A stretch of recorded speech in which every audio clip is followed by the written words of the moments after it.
Oke, pembahasan berikutnya yaitu efek pemajakan bagi penunggal. Pengenaan pajak sebesar T per unit barang yang diproduksi atau dijual oleh penunggal atau monopolis. Ini produsennya cuma satu ya. Akan mengakibatkan biaya rata-rata meningkat sebesar T dan biaya totalnya meningkat sebesar TQ. Jadi persamaan fungsi penerimaan totalnya yaitu R sama dengan RQ untuk biaya totalnya, C sama dengan CQ. Persamaan keuntungan profit seperti biasa yaitu revenue min cost, R min C. Kita masukin nilai R-nya dan nilai C-nya, maka diperoleh keuntungan sama dengan RQ min CQ min TQ. Untuk syarat yang harus dipenuhi yaitu pada saat P maksimum, keuntungan maksimum jika turunan pertama dari keuntungan itu sama dengan 0 dan turunan keduanya itu kurang dari 0. Dua kondisi ini harus dipenuhi ya untuk mencapai keuntungan maksimum. Untuk contoh kasus, kalian buka buku kita seperti biasanya, buku Dumairi, itu baca kasus 52 halaman 232, itu ada kasusnya. Saya nggak akan ulangi soalnya, saya akan langsung bahas pembahasannya. Dari kasus 52 diketahui fungsi permintaannya, fungsi biaya totalnya, besaran pajak per unitnya, dan yang ditanyakan perbandingan keuntungan maksimum yang diperoleh antara tanpa dan dengan pengenaan pajak. Lalu pajak total yang diterima pemerintah itu berapa? Kita kembali ke slide pembahasannya. Fungsi persamaannya itu R sama dengan P kali Q. Masukin aja langsung. Nilai P-nya kan diketahui itu, persamaan fungsi P-nya berapa, masukin. Terus dikali Q, jadi hasilnya 1000 Q min 2 Q kuadrat. Untuk keuntungannya kita ketahui rumusnya itu sama dengan R min C. Nah, kita masukin nilai R nya kan udah dapat dari perhitungan sebelumnya, kita masukin, lalu kita kurangkan dengan fungsi C, fungsi biaya total, itu ada di soal, kita masukin, lalu kita hitung secara matematika, diperoleh hasil min Q pangkat 3 plus 57 Q kuadrat min 720 Q min 2000. Kita udah selesai nih. Untuk persamaan akhirnya udah selesai, lalu kita masukin ke dua ketentuan yang harus dipenuhi untuk mencapai keuntungan maksimum. Yang pertama itu adalah turunan keuntungan pertama itu harus sama dengan 0. Ini untuk mengetahui nilai Q1 dan Q2 nya. Masukin, turunin aja. Persamaan profitnya kan udah diketahui tuh di atas, lalu kita turunkan, kita sederhanakan, dapatnya min Q kuadrat plus 38 Q min 240 sama dengan 0, maka diketahui Q1 nya 8, Q2 nya 30. Bagi teman-teman yang nggak lupa atau adik-adik yang lupa gimana cara dari persamaan ini memperoleh nilai Q1 dan Q2, coba tanya teman-temannya, ulik-ulik lagi materi SMA nya ya. Lalu ketentuan yang keduanya yang harus dipenuhi yaitu Pi kuadratnya. Kita masukin turunan keduanya, min 6Q plus 114 jadinya ya turunan keduanya dari turunan pertama. Kita masukin nilai pada saat Q8, hasilnya 66 ternyata. Dan pada saat Q-nya 30 itu hasilnya min 66 atau kurang dari 0. Nah, ini sudah memenuhi syarat maksimum, yaitu harus kurang dari 0. Jadi kita sudah peroleh ya, pada saat Q sama dengan 30 itulah pada saat keuntungan maksimum. Jadi kita masukin aja.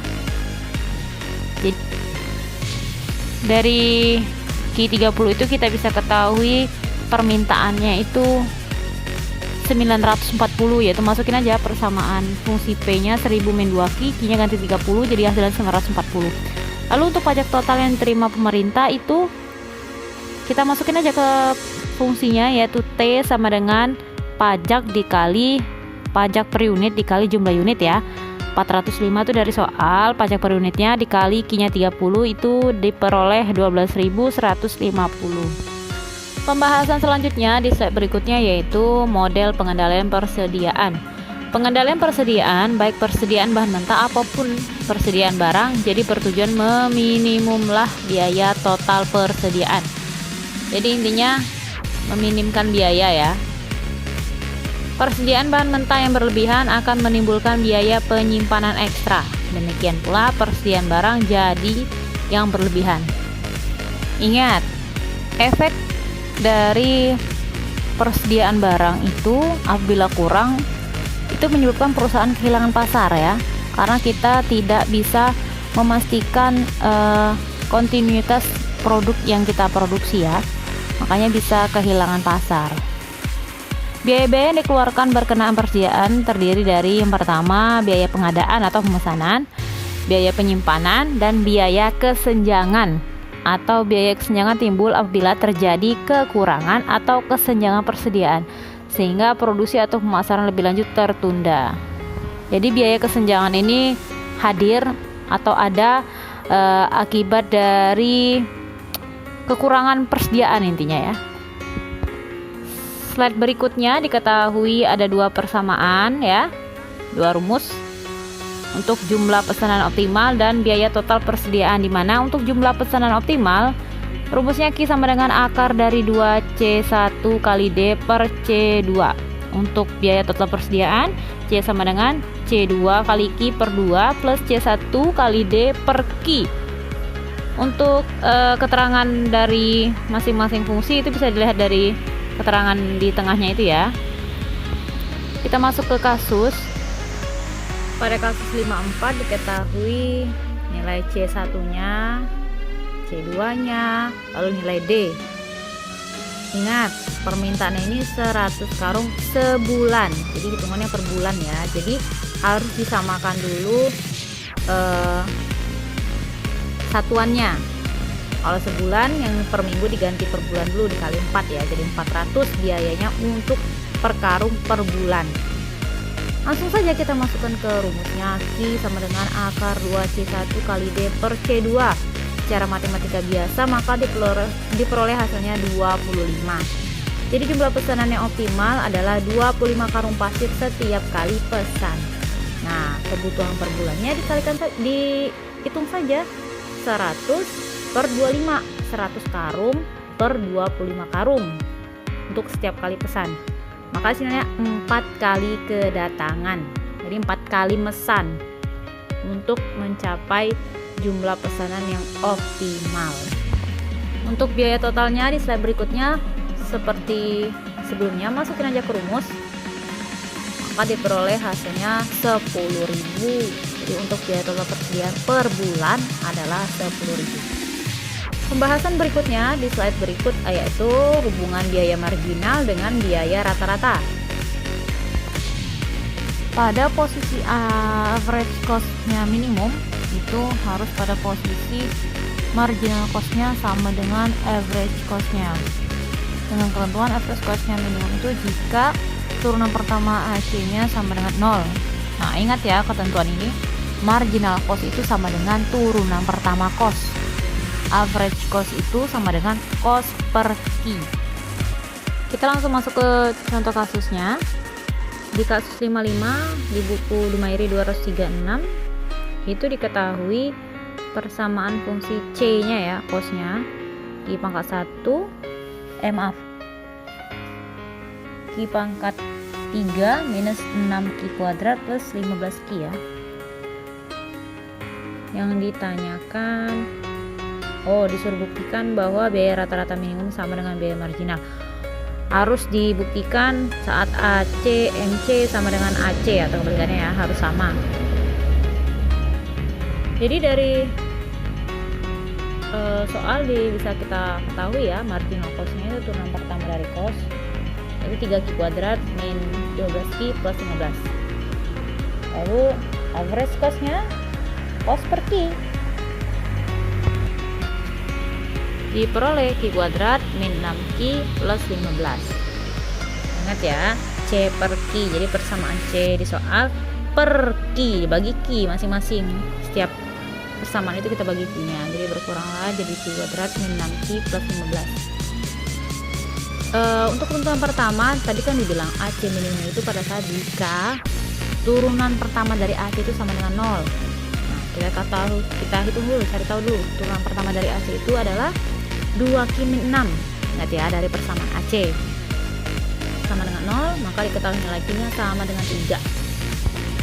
Jadi AC minimum ketika Q sama dengan 3. Jadi kita buktikan, masukkan nilai 3 ini, Q ini, kepada masing-masing persamaan MC dan AC. Kita untuk membuktikan MC ini sama dengan AC atau tidak. Kita masukkan Q menjadi 3, hasilnya ternyata MC-nya 6 dan AC-nya 6. Nah, ini sama. Berarti terbukti.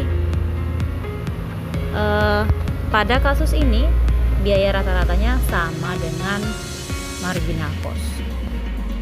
Slide berikutnya itu grafik ya, grafik antara fungsi MC AC terhadap nilai Q. Cara menggambarnya sama seperti grafik sebelumnya. Kita setiap persamaan MC ataupun AC kita masukin nilai Q-nya masing-masing pada saat 0, 1, 2 dan seterusnya. Nanti kita temukan titik-titiknya, lalu hubungkan titik-titik itu bentuk sebuah garis. Maka gambarnya akan seperti pada slide di layar kaca adik-adik sekalian ya. Kita tinggalkan, masuk ke pembahasan berikutnya, yaitu hubungan produk marginal dengan produk rata-rata. Nah, ini antara produk marginal dan produk rata-rata ya. Ketentuannya pada posisi average product atau produk rata-rata minimum itu pada saat marginal produknya sama dengan average produknya, dimana ketentuannya pada saat average produknya minimum itu jika turunan pertama dari AP itu sama dengan 0. Nah, ingat persamaan ini, MP marginal produknya sama dengan turunan pertama dari Y, sedangkan average produknya itu sama dengan Y per X. Kita langsung masuk ke contoh kasus di kasus 56 ya. Di Dumayeri 237. Di soal itu ada produk total ya, persamaan fungsi produk total P sama dengan 9x kuadrat min x pangkat 3 itu sama aja dengan Y ya. Produk total itu sama juga dengan Y. Nah, kita langsung masukkan aja ke persamaan ketentuan sebelumnya, di mana pada MP itu sama dengan turunan pertama Y. Kita turunkan, hasilnya 18x min 3x kuadrat. Sedangkan AP yaitu Y per X. Ingat ya, nilai Y per X, bagi X saja yang 9x kuadrat min x pangkat 3 itu masing-masing per X. Jadi hasilnya 9x min x kuadrat. Ini perhitungan matematika biasa ya. Jadi untuk syarat yang pertama yaitu AP minimum harus pada saat jika AP turunan pertama itu sama dengan 0. Kita masukkan, untuk persamaan AP kan 9x min x kuadrat nih. Nilai x nya ganti 0. Maka diperoleh nilainya 4,5. Jadi kondisi AP minimum itu ketika X sama dengan 4,5. Benarkah atau tidak? Kita buktikan. MP kita masukin ya, persamaan fungsi MP nya, masukin nilai X nya, ganti nilai X nya dapat 20,25, dan AP nya di persamaan AP di atas juga masukkan nilai X nya, ternyata hasilnya sama 20,25. Jadi terbukti ya, nilai MP itu sama dengan AP. Jadi benar AP ini pada kondisi minimum. Terakhir, slide berikutnya itu adalah gambar fungsi MP atau AP terhadap nilai X. Cara menggambarnya sama seperti cara-cara sebelumnya. Satu-satu dulu kita gambar MP nya dulu atau AP nya dulu.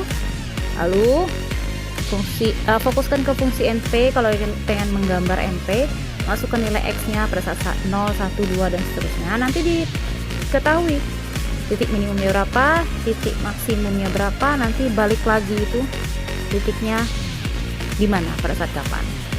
Peroleh nanti nilai MP dan AP nya. Oke, pembahasan untuk MP dan AP ini merupakan pembahasan terakhir di pertemuan ketiga kita. Semoga bermanfaat, dan bagi adik-adik yang belum paham bisa tanyakan teman-temannya ataupun nanti kita buka sesi tanya jawab. Ingat, matematika, ekonomi, dan bisnis itu menyenangkan.